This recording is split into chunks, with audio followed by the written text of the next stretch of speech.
Today, before we go to sleep, we will study Chapter 10 of the book Outwitting the Devil by Napoleon Hill, which was written in 1938. This recording is a treasure trove of insights for your personal development. These insights can be effortlessly absorbed by your mind and later reactivated during your slumber. To gain a deeper understanding of this revolutionary method, please refer to the channel's introductory video. Now, find a comfortable seated position. Inhale deeply into your abdomen, and as you exhale, release any tension. Take a moment to breathe in and breathe out.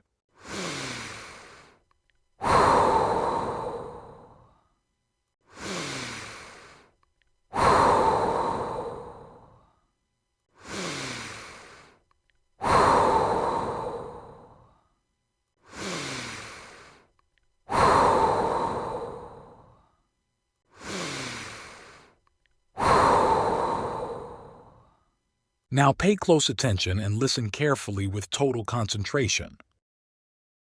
Outwitting the Devil. Chapter 10. Self-Discipline. Q. What preparation must one undergo before being able to move with definiteness of purpose at all times? One must gain mastery over self. This is the second of the 7 principles. The person who is not master of himself can never be master of others. Lack of self-mastery is, of itself, the most destructive form of indefiniteness. Q. Where should one begin when making a start at control over self?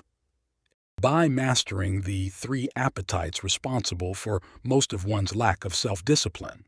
The 3 appetites are 1. The desire for food, 2. The desire for expression of sex, 3. The desire to express loosely organized opinions. Q. Does man have other appetites which need control? A. Yes, many of them, but these 3 are the ones which should be conquered first. When a man becomes master of these 3 appetites, he has developed enough self-discipline to conquer easily those of lesser importance. Q. But these are natural appetites. They must be indulged if one is to be healthy and happy. To be sure, they are natural appetites, but they are also dangerous because people who have not mastered themselves overfeed the appetites. Self-mastery contemplates sufficient control over the appetites to enable one to feed them what they need and withhold food not needed. Q. Your viewpoint is both interesting and educational. Describe the details through which I may understand how and under what circumstances people overfeed the appetites. A.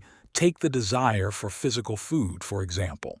The majority of people are so weak in self-discipline, they fill their stomachs with combinations of rich food, which please the taste, but overwork the organs of digestion and elimination.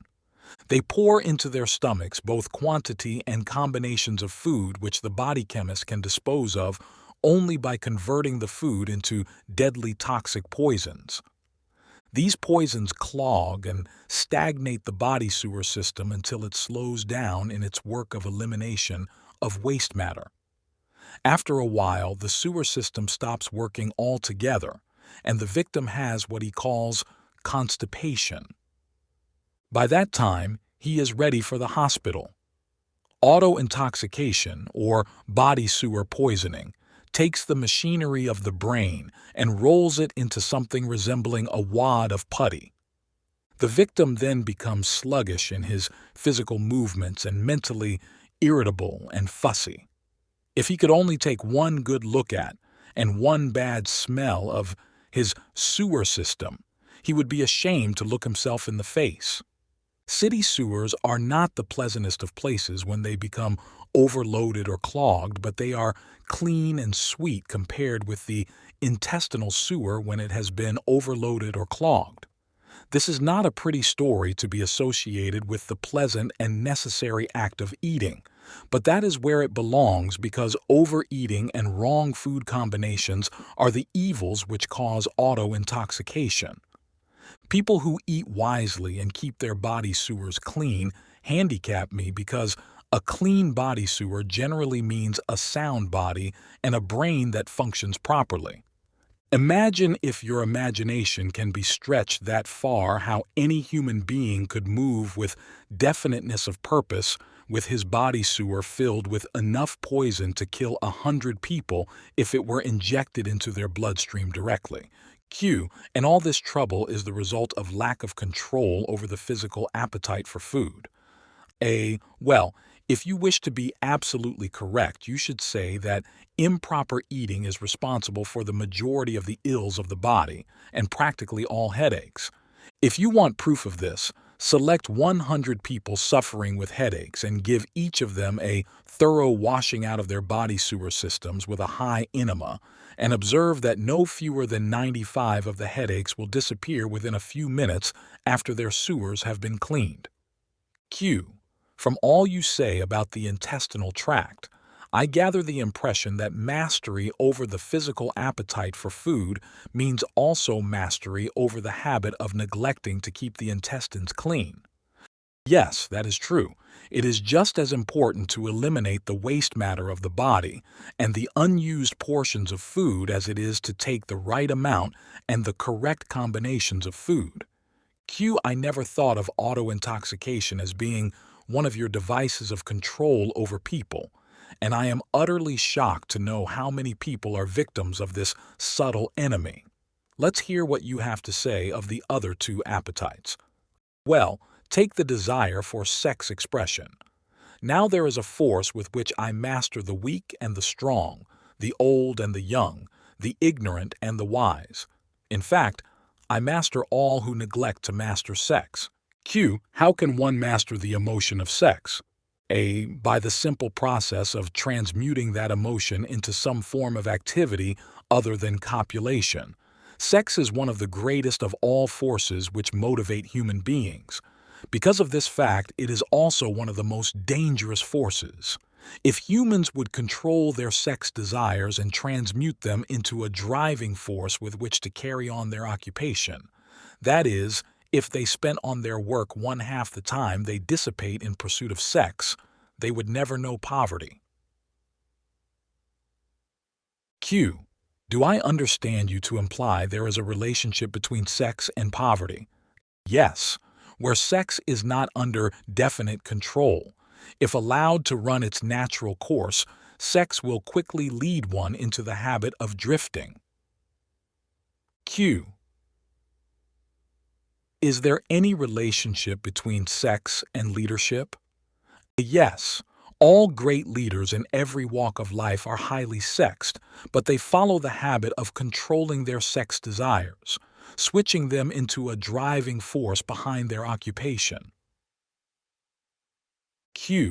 Is the habit of overindulgence in sex as dangerous as the habit of taking narcotics or liquor?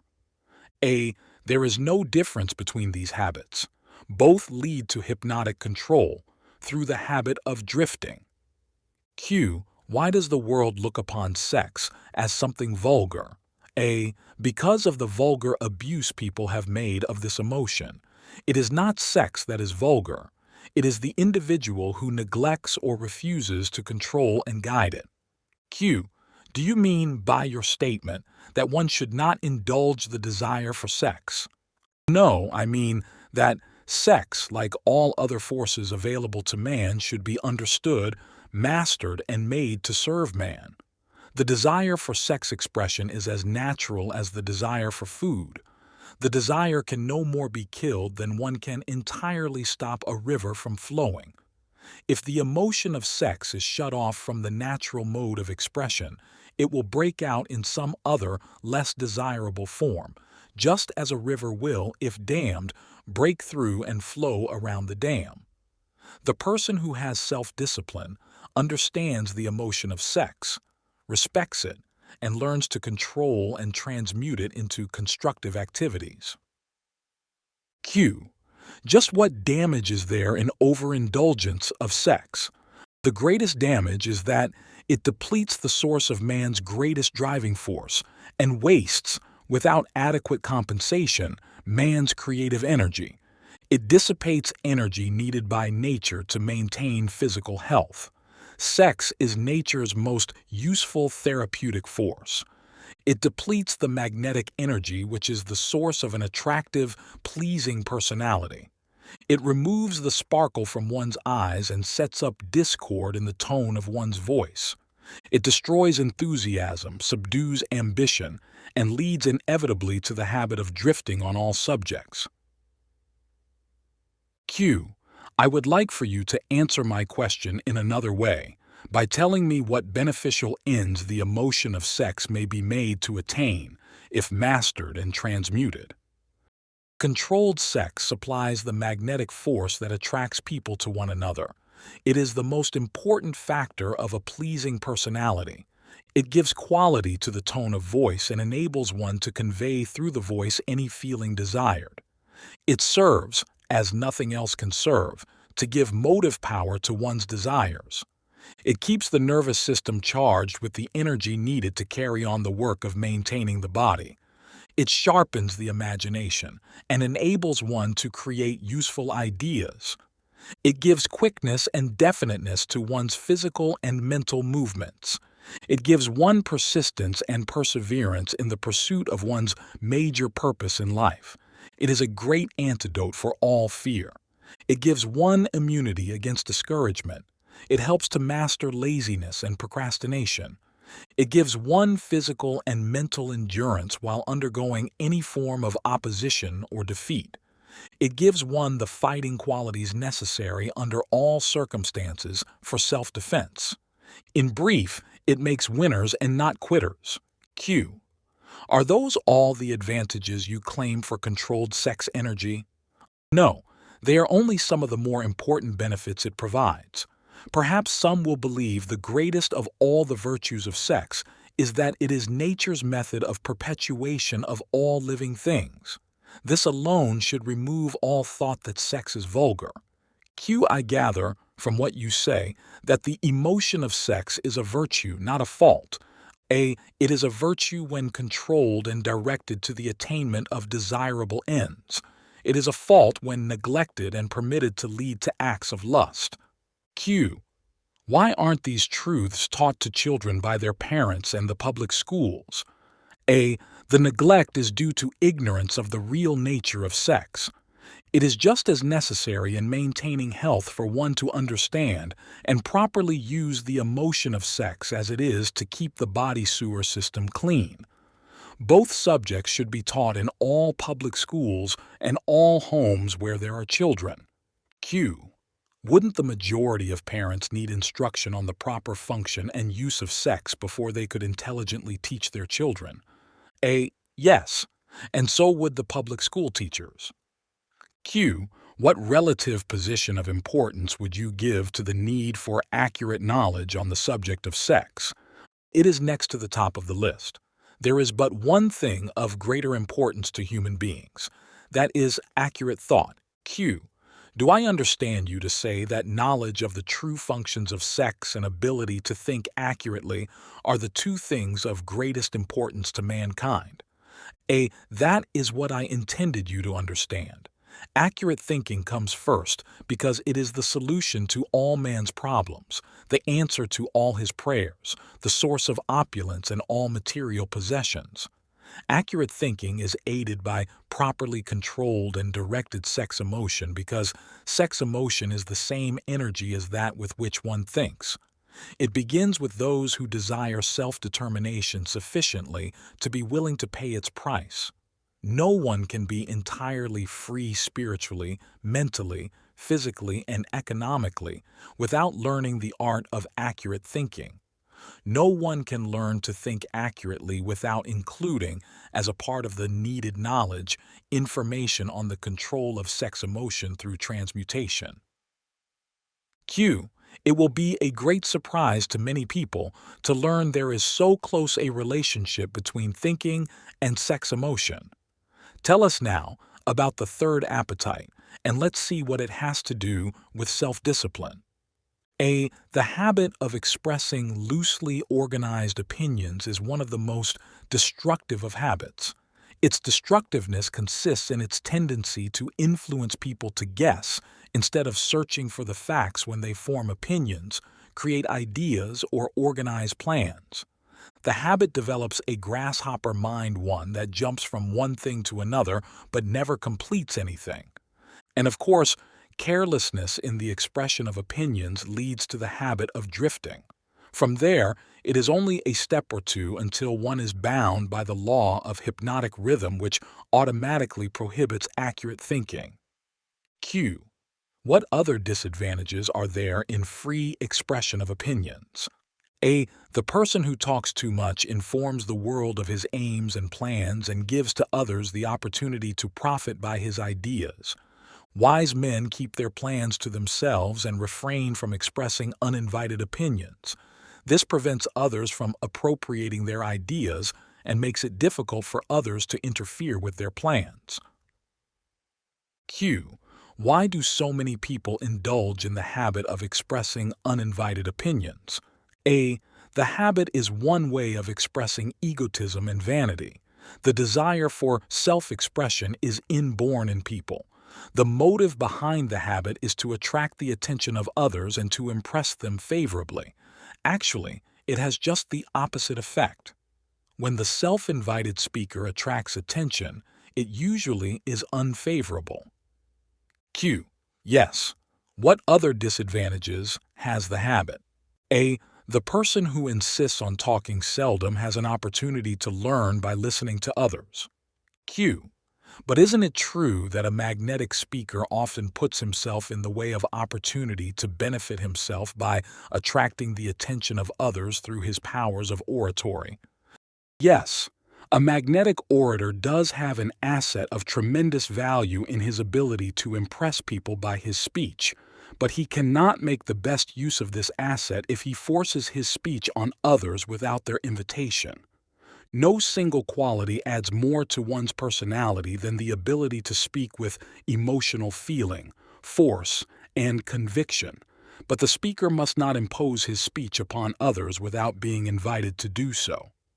There is an old saying that nothing is worth more than its actual cost. This applies as well to the free, uninvited expression of opinions as to material things. Q. What about people who volunteer their opinions by expressing them in writing? Do they also suffer by lack of self-discipline? One of the worst pests on earth is the person who writes uninvited letters to people of prominence. Men in public office, moving picture stars, men who have succeeded in business or written a best-selling book, and people whose names appear often in the newspapers are continuously besieged by people who write letters expressing their opinion on all subjects. Q. But the writing of uninvited letters is a harmless way of finding pleasure through self-expression, is it not? What damage does one do by the habit? Habits are contagious. Every habit attracts a flock of its relatives. The habit of doing anything that is useless leads to the formation of other habits that are useless, especially the habit of drifting.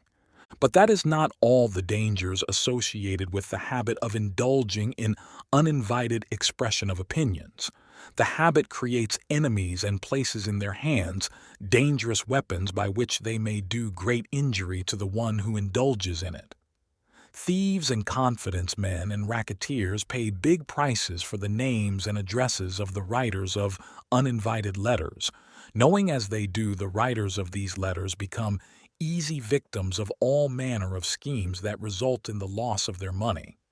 They refer to the writers of such letters as nuts.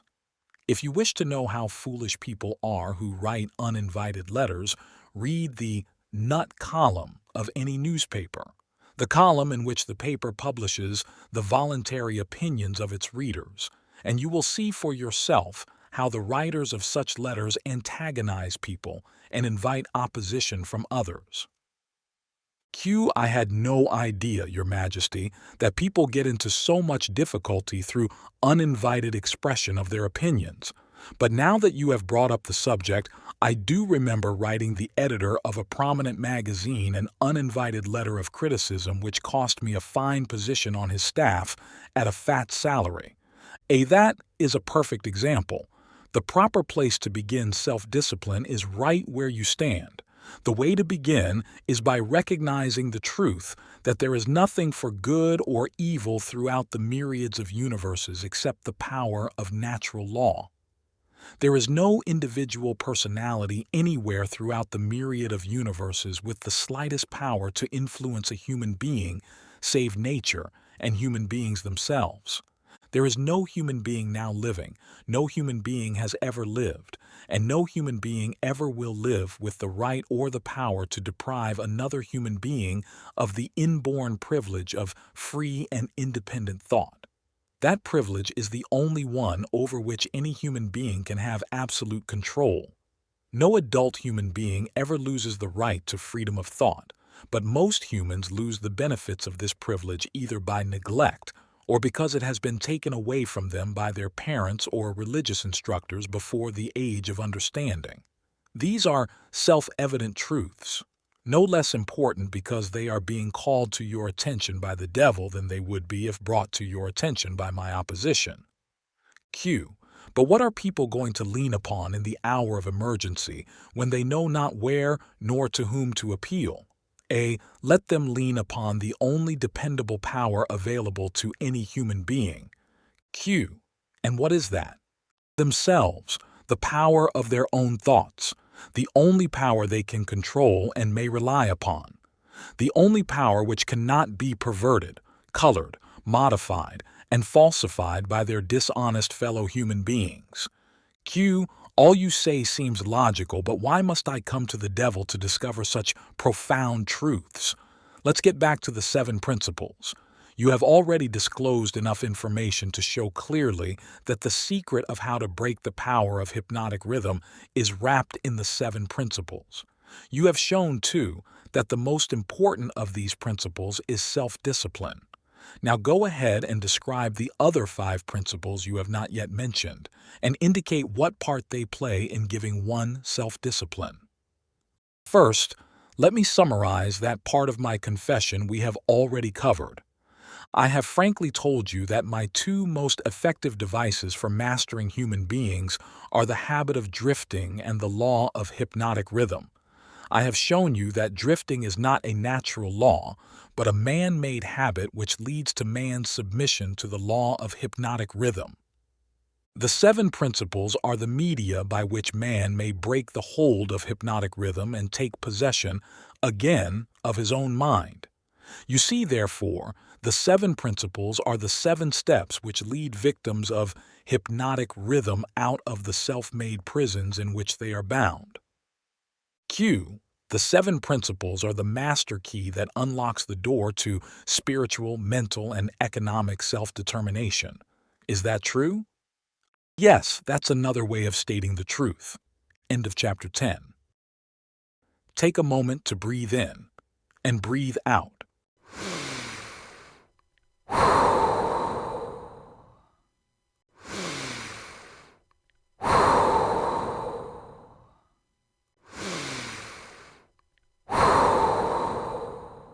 Stay focused and reflect on what you've just heard.